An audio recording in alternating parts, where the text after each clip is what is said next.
ನಟ ಜೈದ್ ಖಾನ್ ಮುಖ್ಯ ಭೂಮಿಕೆಯಲ್ಲಿ ನಟಿಸಿರುವ ಕಲ್ಟ್ ಎಂಬ ಕನ್ನಡ ಚಲನಚಿತ್ರ ಇದೇ ತಿಂಗಳ 23ರಂದು ರಾಜ್ಯಾದ್ಯಂತ ಚಿತ್ರಮಂದಿರಗಳಲ್ಲಿ ಬಿಡುಗಡೆಯಾಗಲಿದೆ. ಚಿತ್ರದ ಪ್ರಚಾರದ ಅಂಗವಾಗಿ ಹಾಸನ ನಗರಕ್ಕೆ ಆಗಮಿಸಿದ ನಾಯಕ ನಟ ಜೈದ್ ಖಾನ್ ಅವರು ಮಾಧ್ಯಮಗಳೊಂದಿಗೆ ಮಾತನಾಡಿ ಚಿತ್ರದ ವಿಷಯ ಹಾಗೂ ಸಂದೇಶದ ಬಗ್ಗೆ ಮಾಹಿತಿ ನೀಡಿದರು. ಇಂದಿನ ಯುವಜನರು ಪ್ರೀತಿಯ ಹೆಸರಿನಲ್ಲಿ ಎದುರಿಸುತ್ತಿರುವ ಮೋಸಗಳ ಬಗ್ಗೆ ಕಲ್ಟ್ ಚಿತ್ರ ಸ್ಪಷ್ಟ ಸಂದೇಶ ನೀಡುತ್ತದೆ. ಮದುವೆ ನಂತರ ಪೋಷಕರು ತಮ್ಮ ಬದುಕಿನಲ್ಲಿ ಮುಳುಗಿ ಮಕ್ಕಳಿಗೆ ಸಮಯ ನೀಡದೇ ಇರುವ ವಾಸ್ತವ ಸ್ಥಿತಿಯನ್ನು ಚಿತ್ರ ಎತ್ತಿ ಹಿಡಿಯುತ್ತೆ ಅಂತ. ಮಕ್ಕಳಿಗೆ ಶಿಕ್ಷಣ ನೀಡಿದರೆ ಸಾಕು, ಜವಾಬ್ದಾರಿ ಮುಗಿಯುತ್ತೆ ಎಂಬ ಭಾವನೆ ತಪ್ಪು ಅಂತ ಕಲ್ಟ್ ಚಿತ್ರ ಸಾರುತ್ತದೆ. ಈ ಸಿನಿಮಾ ಕುಟುಂಬ ಸಮೇತ ನೋಡಬಹುದಾದ ಚಿತ್ರವಾಗಿದ್ದು ಎಲ್ಲ ವರ್ಗದ ಪ್ರೇಕ್ಷಕರಿಗೂ ಇಷ್ಟವಾಗುತ್ತೆ ಎಂಬ ವಿಶ್ವಾಸವನ್ನ ಜೈದ್ ಖಾನ್ ವ್ಯಕ್ತಪಡಿಸಿದರು. ಎಲ್ಲರೂ ನಮಸ್ಕಾರ. ನಮ್ಮೆಲ್ಲರೂ ಗೊತ್ತು ಹಾಗೆ ನನ್ನ ಕಲ್ಟ್ ಸಿನಿಮಾ ಏನು ಜನವರಿ 23ಗೆ ಬಿಡುಗಡೆ ಆಗ್ತಿದೆ. ಹಾಗಾಗಿ ನಾವು ಕರ್ನಾಟಕ ಕಲ್ಟ್ ಪ್ರವಾಸ ಅಂತ ಹೇಳಿ ಎಂಟೈರ್ ಕರ್ನಾಟಕ ನಾವು ಟೂರ್ ಮಾಡ್ತಾ ಇದ್ದೀವಿ ನಮ್ಮ ಸಿನಿಮಾ ಪ್ರಮೋಷನ್ಸ್ಗೆ. ಎಲ್ಲ ಡಿಸ್ಟ್ರಿಕ್ಟ್ಗಳು ಮುಗಿಸ್ಕೊಂಡು ಇವತ್ತು ಹಾಸನ ಬಂದಿದ್ದೀನಿ. ತುಂಬ ಖುಷಿ ಆಗ್ತಿದೆ. ಒಂದೆರಡು ಕಾರ್ಯಕ್ರಮಗಳು ಮುಗಿಸ್ಕೊಂಡು ಇವತ್ತು ನಿಮ್ಮ ಮಾಧ್ಯಮ ಮುಂದೆ ಕೂತಿದ್ದೀನಿ. ಮತ್ತೆ 2 ಕಾರ್ಯಕ್ರಮಗಳು ಇದೆ. ನಮ್ಮ ಮನಸ್ಸುಗಳಲ್ಲಿ ಏನಾದರೂ ಪ್ರಶ್ನೆಗಳಿದೆ, ದಯವಿಟ್ಟು ನೀವು ಕೇಳ್ಬೋದು. ಸಂದೇಶ ಅಂದರೆ ಒಂದು ಸರ್, ಇವತ್ತಿನ ಜೆನ್ಸಿ ಯೂತ್ಸ್ ಏನಿದ್ದಾರೆ, ಲವ್ವಲ್ಲಿ ಯಾವ ರೀತಿಯಲ್ಲಿ ಹ್ಯಾಮಾಗ್ತಿದ್ದಾರೆ ಅದ್ರ ಮೇಲೆ ಒಂದು ಸಂದೇಶ ಇದೆ. ಅದಾಗಿ ಇವತ್ತಿನ ಜೆನ್ಸಿ ಪೇರೆಂಟ್ಸ್ ಏನಿದ್ದಾರೆ, ಈಗ ನಿನ್ನೆ ಮೊನ್ನೆ ಮದುವೆ ಆಗಿ ಮಕ್ಕಳು ಮಾಡ್ಕೊಂಡಿರೋದು, ಅವಳೆಲ್ಲ ಅವ್ರ ಜೀವನಕ್ಕೆ ಅವ್ರು ಜಾಸ್ತಿ ಗಮನ ಕೊಡ್ತಿದ್ದಾರೆ, ಮಕ್ಕಳಿಗೆ ಟೈಮ್ ಕೊಡ್ತಾ ಇಲ್ಲ. ಅವ್ರ ಪ್ರಕಾರ ಏನು ಅಂತಂದರೆ, ಮಕ್ಕಳಿಗೆ ಎಜುಕೇಷನ್ ಕೊಟ್ಬಿಟ್ರೆ, ಮಕ್ಳಿಗೆ ಆಸೆಗಳು ನಿರ್ವಹಿಸ್ಬಿಟ್ರೆ ಅವ್ರ ಜವಾಬ್ದಾರಿ ಮುಗೀತು ಅಂತ ಅಂದ್ಕೊಂಡಿದ್ದಾರೆ. ಅದು ಅಲ್ಲ. ಈ ಸಿನಿಮಾದಲ್ಲಿ ಫ್ಯಾಮಿಲಿಗೂ ಕೂಡ ತುಂಬ ಒಳ್ಳೆ ಸಂದೇಶ ಇದೆ. ಹಿರಿಯ ಕಲಾವಿದರು ಅಂದರೆ ನಮ್ಮ ಸಿನಿಮಾದಲ್ಲಿ ತುಂಬ ಕಡಿಮೆ. ನಾನು, ಮಲಾಯ್ಕಾ ಅವರು, ನಮ್ಮ ಡಿಂಪಲ್ ರಚಿತಾರಾಮ್ ಅವರು ಹೀರೋಯಿನ್ ಆಗಿ ಆ್ಯಕ್ಟ್ ಮಾಡಿದ್ದಾರೆ. ನಮ್ಮ ರಂಗಾಯಣ ರಘು ಅವರು ಇದ್ದಾರೆ, ಅಚ್ಯುತ್ ಸರ್ ಅವರು ಇದ್ದಾರೆ. ಇಷ್ಟೇ, ಜಾಸ್ತಿ ಕಲಾವಿದರು ಯಾರೂ ಇಲ್ಲ. ಯಾಕಂದರೆ ನಮ್ಮದೇ ಸಿನಿಮಾದಲ್ಲಿ 3 ಶೇಡ್ ಇದೆ. ಮಲಾಯ್ಕಾ ಅವ್ರದ್ದು 2 ಶೇಡ್ ಇದೆ. ಹಾಗೆ ನಮ್ಮ ರಚಿತಾರಾಮ್ ಅವ್ರದ್ದು 2 ಶೇಡ್ ಇದೆ. ಹಾಗಾಗಿ ನಮ್ಮದೇ ಶೇಡ್ ಜಾಸ್ತಿ ಆಗಿರೋದ್ರಿಂದ ನಾವು ಜಾಸ್ತಿ ಆರ್ಟಿಸ್ಟ್ಗಳನ್ನ ಹಾಕೊಂಡಿಲ್ಲ ಈ ಸಿನಿಮಾದಲ್ಲಿ. ಅನಿಲ್ ಕುಮಾರ್ ಅವರು ಹೋದ ಸಿನಿಮಾ ಉಪಾಧ್ಯಕ್ಷ ಅಂತ ಒಂದು ಸಿನಿಮಾ ಬಂದಿದ್ದಾರೆ, ಇವರೇ ಪಿಕ್ಚರ್ಗೆ.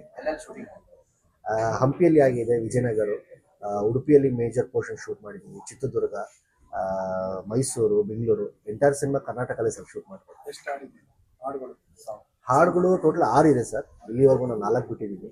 ಇನ್ನು 2 ಸಿನಿಮಾದಲ್ಲಿ ಇದೆಯಾ ಅಂತ ಹೇಳ್ಬಿಟ್ಟು ಸಿನಿಮಾ ರಿಲೀಸ್ ಆದಮೇಲೆ ಬಿಡೋಣ ಅಂತ ಹೇಳಿ ಸಿನಿಮಾದಲ್ಲಿ. ಅರ್ಜುನ್ ಜನಿ ಅವರು ಸರ್. ಅರ್ಜುನ್ ಜನಿ ಅವರು ಸಾಹಿತ್ಯರು. ಅದು ಗೊತ್ತಿಲ್ಲ ಸರ್, ನಿರ್ಮಾಪಕರು ಕೇಳಿದ್ರೆ. ಅದೇ ಸರ್, ಹಾಸನ ಜನತೆಗೆ ನಾನು ಒಂದೇ ಮನವಿ ಮಾಡ್ಕೊಳ್ಳೋದು, ನಮ್ಮ ಕಲ್ಟ್ ಸಿನಿಮಾ ಜನವರಿ 23ಗೆ ಬಿಡುಗಡೆ ಆಗ್ತಿದೆ. ದಯವಿಟ್ಟು ನಿಮ್ಮ ಕುಟುಂಬ ಸಮೇತ ಥಿಯೇಟ್ರಿಗೆ ಬಂದು ಈ ಸಿನಿಮಾನ ನೋಡಿ ಯಶಸ್ವಿ ಮಾಡಿ ಅಂತ ಕೇಳ್ಕೊಳ್ತೀನಿ. ಹಾಗೆ ನಾವೆಲ್ಲ ಚಿಕ್ಕ ಕಲಾವಿದರು, ಈಗ ಬೆಳೀತಾ ಇದ್ದೀವಿ. ನಿಮ್ಮ ಆಶೀರ್ವಾದ ನಮ್ಮ ಮೇಲೆ ಬೇಕು. ದಯವಿಟ್ಟು ಜನವರಿ 23 ಮರಿಬೇಡಿ. ಎರಡನೇ ಸಿನಿಮಾ ಎಲ್ಲರಿಗೂ ನಮ್ಮ ಕಲ್ಟ್ ಚಿತ್ರ ಜನವರಿ 23ಕ್ಕೆ ಬಿಡುಗಡೆ ಆಗ್ತಾ ಇದೆ. ಅವ್ರು ಹೇಳಿದ ಆಲ್ಮೋಸ್ಟ್ ಸಿನಿಮಾ ಬಗ್ಗೆ ಮಾತಾಡಿದ್ದಾರೆ.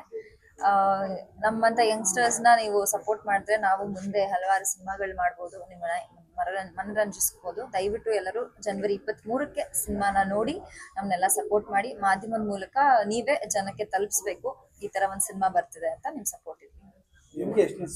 ಇದು ನನ್ನ 3ನೇ ಸಿನಿಮಾ. ನನ್ನ ದಾವಣಗೆರೆ. ಮೊದಲನೇ ಸಿನಿಮಾಗೂ 2ನೇ ಸಿನಿಮಾಗೂ ಏನು ವ್ಯತ್ಯಾಸ ಅನಿಸ್ತಾನೆ ನಿಮ್ಗೆ? ನೀವು ಹೇಳ್ಬೇಕು. ಡೆಬ್ಯೂ ಸಿನಿಮಾ, ಅದು ಏನು ಗೊತ್ತಿರ್ಲಿಲ್ಲ. ಆಕ್ಟಿಂಗ್ ಮಾಡಬೇಕು ಅಷ್ಟೇ ಅಂತ ತಲೆಯಲ್ಲಿ ಇಟ್ಕೊಂಡು ಬಂದಿದ್ದು. ಆಮೇಲೆ ಒಂದಷ್ಟುಗಳು ಒಳ್ಳೆದನ್ನು ಮಾಡಿದ್ದೀನಿ, ಒಂದಷ್ಟು ತಪ್ಪುಗಳು ಮಾಡಿದ್ದೀನಿ.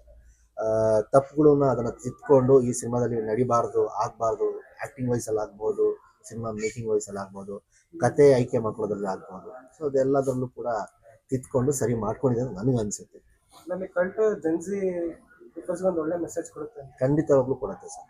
ಏನಕ್ಕಂದ್ರೆ ಇದು ಇರೋದೇ ಯೂತ್ಸ್ಗೆ ಸಿನಿಮಾ. ಯೂತ್ ಜೊತೆ ಫ್ಯಾಮಿಲಿ ಸೆಂಟಿಮೆಂಟ್ ನಾವು ತುಂಬಾ ಇಟ್ಟಿದ್ದೀವಿ. ಆಮೇಲೆ ಈ ಸಿನಿಮಾ ಬಂದು ತುಂಬಾ ಇಮೋಷನಲ್ ಅಂತ ಒಂದು ಕತೆ. ಪ್ರತಿಯೊಬ್ಬರು ಕನೆಕ್ಟ್ ಆಗುತ್ತೆ. ಏನಕ್ಕೆ ಇದನ್ನ ಇಷ್ಟು ಸ್ಪಷ್ಟತೆಯಲ್ಲಿ ಹೇಳ್ತೀನಿ, ಪ್ರತಿಯೊಬ್ಬರು ಕನೆಕ್ಟ್ ಆಗುತ್ತೆ ಅಂದ್ರೆ, ನನ್ನ ಕ್ಯಾರೆಕ್ಟರ್ ಮೇಲೆ ಮಾಧವ ಅಂತ ನನ್ಗೆ ಏನು ಕ್ಯಾರೆಕ್ಟರ್ ನಿಭಾಯಿಸಿದ್ದೀನಿ ನಾನು, ಅವನ ಮೇಲೆ ಏನು ಘಟನೆ ನಡೆಯುತ್ತಲ್ಲ, ಪ್ರತಿಯೊಬ್ಬರು ಜೀವನದಲ್ಲೂ ಕೂಡ ಒಂದು ಹಂತದಲ್ಲಿ ಅದು ಘಟನೆ ನಡೆದಿರುತ್ತೆ. ಆ ಫೀಲಿಂಗ್ ಪ್ರತಿಯೊಬ್ಬರಿಗೂ ಗೊತ್ತಾಗುತ್ತೆ. ಏನು ಸರ್? ಮಾಡ್ತೀವಿ ಸರ್, ಮಿನಿಮಮ್ 100-150 ಥಿಯೇಟರ್ ಈಸಿಲಿ ಮಾಡ್ತೀವಿ. ಇನ್ನೊಂದು 2-3 ದಿನ ಆಮೇಲೆ ಲಿಸ್ಟ್ ನಾವೇ ಪೇಪರಲ್ಲಿ ಆ್ಯಡ್ ಅಲ್ಲಿ ಇಲ್ಲಿ ಎಲ್ಲ ಕಡೆ ನಾವೇ ಕೊಡ್ತೀವಿ. ಈ ಸಿನಿಮಾ ಬಂದಾಗ ಥಿಯೇಟರ್ ಪಕ್ಕದವರಿಗೆ ಸೀರಿಯಸ್ನೆಸ್ ಇರುತ್ತೆ ಅಥವಾ ಸ್ವಲ್ಪ ತಮಾಷೆ ಇರುತ್ತೆ? ಗೊತ್ತಿಲ್ಲ ಸರ್, ನನ್ನ ಕೈ ಬರೀ ಸೀರಿಯಸ್ನೆಸ್ ಅಂದ್ರೆ ನೋಡೋಕೆ ಅಥವಾ ಸ್ವಲ್ಪ ಸ್ಮೈಲ್ ಕೂಡ ಇರುತ್ತೆ ಅಂತ. ಹಂಗೆ comedy entertainment it's romantic thrill cinema sir ಇದು ಫೀಲ್ ಗುಡ್. ಕಾರ್ಯಕ್ರಮದಲ್ಲಿ ಎವರ್ಗ್ರೀನ್ ಚಾರಿಟಬಲ್ ಟ್ರಸ್ಟ್ ನಿರ್ದೇಶಕ ಎಸ್ ದರ್ಶನ್ ಸೇರಿದಂತೆ ಅಪಾರ ಸಂಖ್ಯೆಯ ಅಭಿಮಾನಿಗಳು ಉಪಸ್ಥಿತರಿದ್ದು ಕಲ್ಟ್ ಚಿತ್ರದ ಬಿಡುಗಡೆಗೆ ಶುಭ ಹಾರೈಸಿದರು.